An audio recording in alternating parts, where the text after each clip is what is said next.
வணக்கம். தற்போது குரு நீச்சம் பற்றி பார்ப்போம். குரு நீச்சமானால் என்ன செய்யும்? குரு புகழுக்காரகன், பொண்ணுக்காரகன்,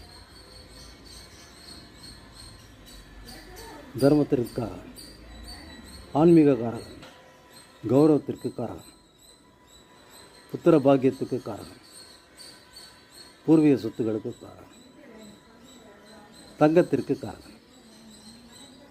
இவை எல்லாமே இல்லாமல் போகும் குரு நீச்சமானால்.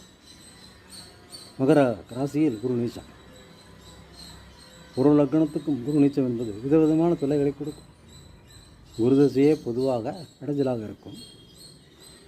குரு திசை குரு நீச்சமாகி வந்தால் மிக கொடுமையாக இருக்கும். சில லக்னங்களுக்கு மிக மிக கொடுமையாக இருக்கும். என்னென்ன வகையில் பாதிக்கும், இது எப்படித்தான் பரிகாரத்தை செய்து கொள்ளலாம் என்பதை பற்றியெல்லாம் விழாவரியாக பார்க்க வேண்டும். தனிப்பட்ட முறையில் ஜாதகத்தை அலசி ஆராய்ந்தால்தான் கண்டுபிடிக்கவே முடியும்.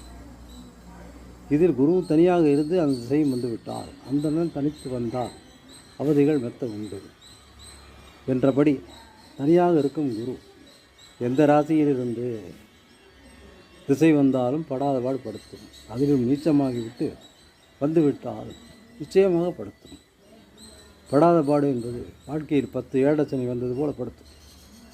இது எந்தெந்த லக்னங்களுக்கு எப்படி எப்படி தொல்லை செய்யும், எப்படி அவற்றை சரி செய்யலாம் என்பதை பற்றி பார்க்க வேண்டும். ஒரு லக்னத்துக்கும் ஒரு விதமாக தொல்லைகளை செய்யும். இந்த 16 வருடம் குரு திசை குரு நீச்சமாக இருந்தால் கடத்துவது என்பது மிகவும் கடினம். சகல அவமானங்களையும், சகல பணப்பற்றாக்குறை, சில அகௌரவங்களையும், பல தொல்லைகளையும், பல இடைஞ்சல்களையும், மாபெரும் துயரங்களையும் துக்கங்களையும் கடந்துதான் வர வேண்டும். இது ஒரு லக்னத்துக்கும் என்னென்ன செய்யும் என்பதை விழாவரியாக லாங் வீடியோவில் சொல்லியிருக்கிறேன். அதை இந்த ஷார்ட் வீடியோவின் டிஸ்கிரிப்ஷனில் கொடுத்திருக்கிறேன். அதை நீங்கள் கிளிக் செய்து அதை தொடர்ந்து அந்த லாங் வீடியோவை பார்த்தால் உங்களுக்கு தெளிவாக விஷயங்கள் புரியும். நன்றி, வணக்கம்.